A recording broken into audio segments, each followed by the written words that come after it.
N'hésitez pas à liker la vidéo si elle vous plaît et si vous êtes nouveau sur la chaîne, n'oubliez pas de vous abonner et d'activer la notification pour ne rater aucune de nos prochaines vidéos. On commence.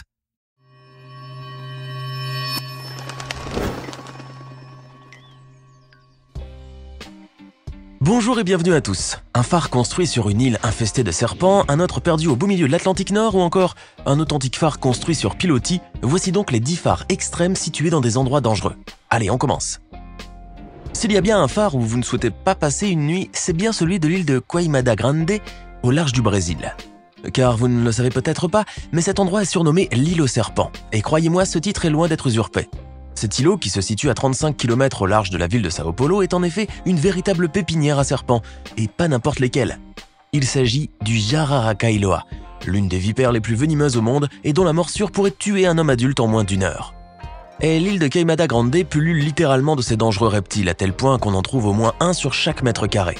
Avec une telle densité, ce sont bel et bien les Jararaca Iloa qui sont les maîtres des lieux, qui ne comptent d'ailleurs aucune présence humaine. Même le phare érigé sur un des sommets de ce terrifiant îlot est inhabité car personne n'oserait jamais s'y aventurer en raison du terrible danger qui grouille partout. Une légende urbaine très tenace révèle d'ailleurs que l'ancien gardien des lieux avait été tué avec toute sa famille suite à une attaque de serpents. Ces vicieux reptiles venimeux se seraient infiltrés à l'intérieur du phare en passant par une fenêtre laissée ouverte et auraient ainsi massacré les pauvres âmes.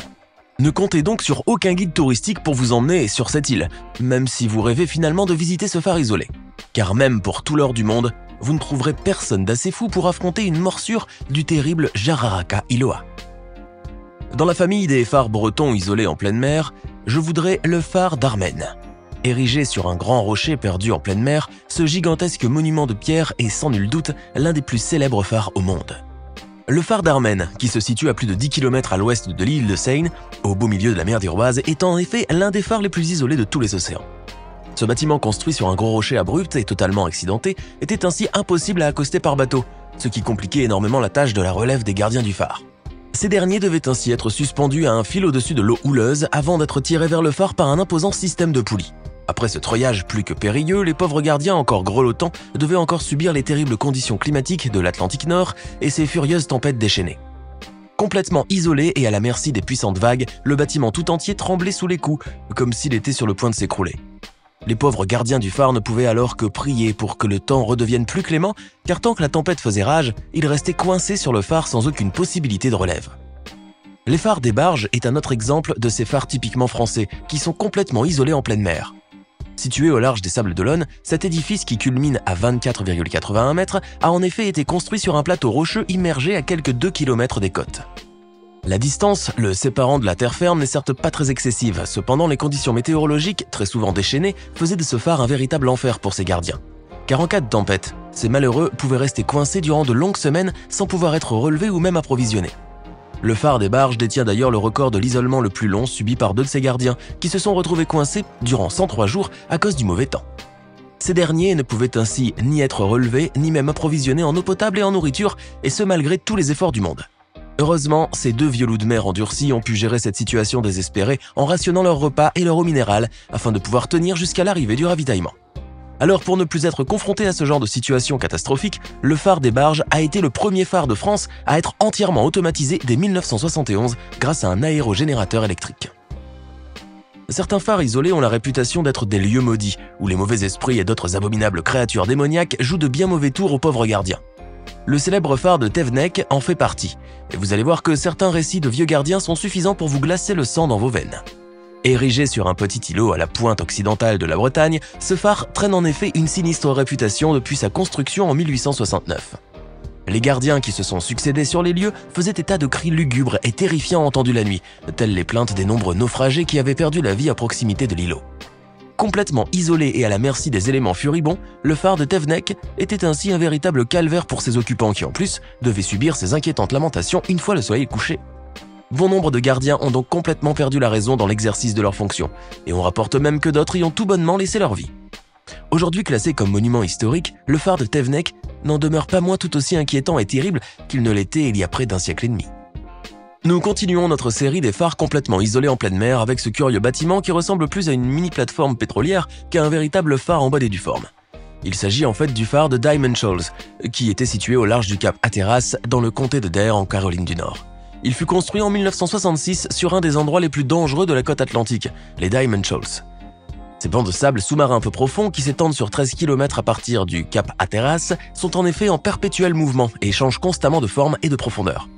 Responsables de plus de 600 naufrages le long du littoral, les Diamond Shoals ont d'ailleurs été surnommés le cimetière de l'Atlantique.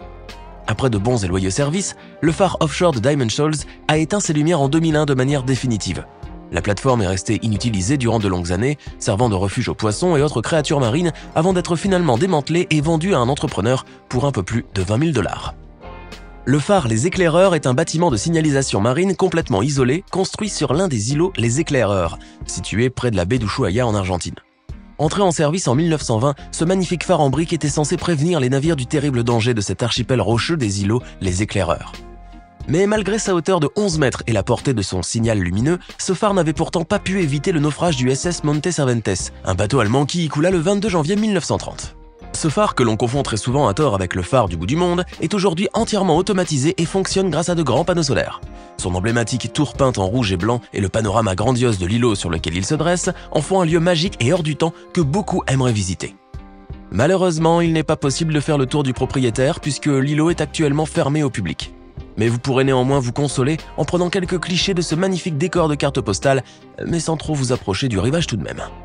Place maintenant à un autre phare du type offshore, le fabuleux phare d'Old Plantation Flats situé au large du comté de Northampton en Virginie. Mis en service en 1886, ce phare mythique servait à prévenir les marins du haut fond d'Old Plantation Flats qui constituait un grave danger pour leurs embarcations. Il fut d'ailleurs érigé sur banc de sable immergé en utilisant la technique des phares sur pilotis développée par l'ingénieur irlandais Alexander Mitchell. Mais cette structure fragile ne put trop longtemps résister à la furie furieuse des éléments, et il a fallu donc renforcer la plateforme avec des pieux en béton armé ainsi qu'un robuste enrochement. Le phare d'Old Plantation Flats sera finalement démantelé et remplacé en 1962 par une tour en acier complètement automatisée, ne nécessitant aucune intervention humaine. Mais afin de faire revivre le passé glorieux de ce phare légendaire, une réplique quasiment à l'identique a été construite en 2004. Cette dernière incluait même quelques éléments d'époque qui avaient survécu à son démantèlement, telle une authentique cloche de brume datant des années 1940. Sortez vite vos écharpes et vos bonnets de laine, car cette séquence nous emmène découvrir un phare complètement gelé. Ces surprenantes images semblent toutes droit sorties de l'univers La Reine des Neiges, mais contrairement au film, elles sont bel et bien réelles. Ces deux phares intérieurs sont situés à l'embouchure de la rivière Saint-Joseph au Michigan et ont été construits en 1907 afin d'aider à la navigation sur le lac Michigan. Ce dernier fait en effet partie des 5 grands lacs nord-américains et comme eux, il est régulièrement arpenté par tout un tas d'embarcations lourdes, tels ces gigantesques navires cargo appelés vraquiers des Grands Lacs. Ces deux magnifiques édifices avaient donc été érigés dans le but de faciliter le passage à l'entrée et à la sortie de la rivière débouchant dans le lac. Les deux phares aux allures pittoresques attirent aujourd'hui des milliers de touristes chaque année, surtout en période hivernale.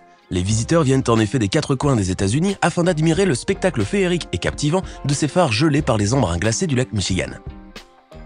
En matière de phares complètement isolés et totalement inaccessibles, difficile de faire mieux que le phare de Prydvangaviti en Islande. Niché sur le sommet d'un îlot rocailleux de 36 mètres de haut, bordé de part et d'autre de vertigineuses falaises abruptes, ce phare est en effet pour le moins inabordable et hermétique. Le phare de Prydvangaviti ne peut être d'ailleurs visité que par le biais d'un hélicoptère et encore faut-il que les conditions climatiques soient clémentes pour pouvoir se poser sans encombre. Mais ce qui est vraiment étonnant, c'est qu'en 1938, au début des travaux de construction de ce phare, les hélicoptères n'avaient pas encore été inventés. Les travailleurs téméraires avaient donc dû escalader le rocher à main nue tout en emportant le matériel et les outils nécessaires à la construction. Les braves ouvriers ont alors posé les fondations du phare brique par brique, tout en faisant attention aux rafales de vent glacial qui pouvaient aisément les faire dégringoler du haut de la falaise. Et comme toujours sur votre chaîne YouTube préférée, on vous a réservé le meilleur pour la fin avec ce joyau architectural qui fait partie de la grande famille des phares bretons isolés en pleine mer. Voici le splendide phare de Créon, un monument historique unique en son genre situé sur le récif de Mentensel au beau milieu de la mer d'Iroise. Ce phare isolé a vu son feu allumé pour la première fois en 1916 et depuis il ne cesse d'éclairer la voie des innombrables navires qui jalonnent cette partie de l'océan Atlantique. Ce colosse de pierre qui culmine à 48 mètres de hauteur peut sembler assez frugal de prime abord, mais en visitant son intérieur luxueux, vous risquez de tomber des nues. La grande cage d'escalier est ainsi tapissée de la mosaïque la plus noble, tandis que le parquet en chêne est magnifiquement orné et strié de bois d'acajou et d'ébène. Les gardiens du phare résidaient ainsi dans un luxe fastueux à l'intérieur de ces murs, contrairement à la plupart de leurs collègues qui devaient se contenter d'un aménagement très sobre et austère. Mais cela n'était néanmoins pas suffisant pour leur faire oublier leur terrible isolement au milieu de cet océan déchaîné qui grondait furieusement tout autour d'eux.